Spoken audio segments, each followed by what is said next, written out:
Over the last 5 years, we've really transitioned our focus from simply helping boards make and oversee strategy, including their leadership teams, to helping boards and leadership teams be more equipped to make productive strategy and to really understand the implications of the strategy they make.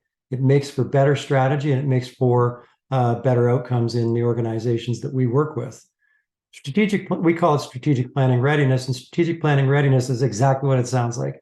It's being more ready with the tools and the readiness to have productive conversations about strategy. It's being more ready to find real alignment among boards and senior leaders to make good strategy.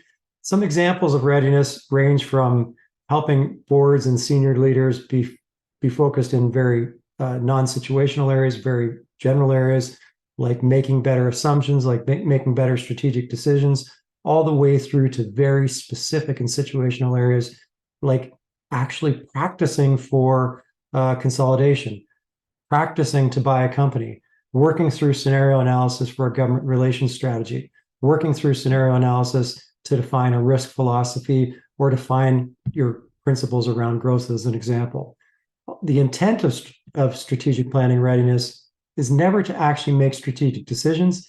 It's to be prepared and equipped to make strategic decisions, to really find the landscape of possibilities related to a particular area of strategy or a particular strategic decision. And so, although the intent is not to actually make a strategic decision, we quite often develop either some general guidelines in terms of specific guiding principles around growth or around risk or around a specific strategy, as the example I used is government relations, or to define at least the strategic bookends of what's in the realm of possibility for the strategy that we're going to set in that area. Strategic planning readiness really helps boards and senior leaders, first of all, by acknowledging that we're not all born strategists, and by acknowledging that quite often on boards, particularly nonprofit boards, the directors are volunteers, and they don't think about our strategy on a day-to-day basis. And so we need to open up the possibilities, get their mental models flowing, get their juices flowing, take them through some scenario analysis, take them through some role playing, to bat around a conversation, to bat around a specific area of strategy. First of all, so that we find out what's in the realm of possibility. Second of all, so we find out we're much closer in our thinking than we thought we were. And finally, to just equip ourselves with the level of strategic capability to have that conversation more productively. So strategic readiness really works by some strategy sessions or some readiness sessions leading up to actually strategic planning.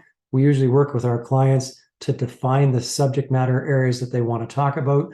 And we usually ask them questions like, what do you want to be more equipped for? What aspects of your strategy are going to provide dilemmas to this board and leadership team in the future?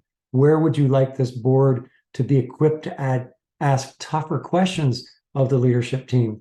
What specific dilemmas are we likely to face around growth, around risk, or around very situational areas, for example, in the consolidation of our operating environment, in the consolidation of our industry, in the advent of new technologies, in disruptive market entrants coming to our space that we're going to be forced to make some strategy about, that we want to be more prepared and equipped for.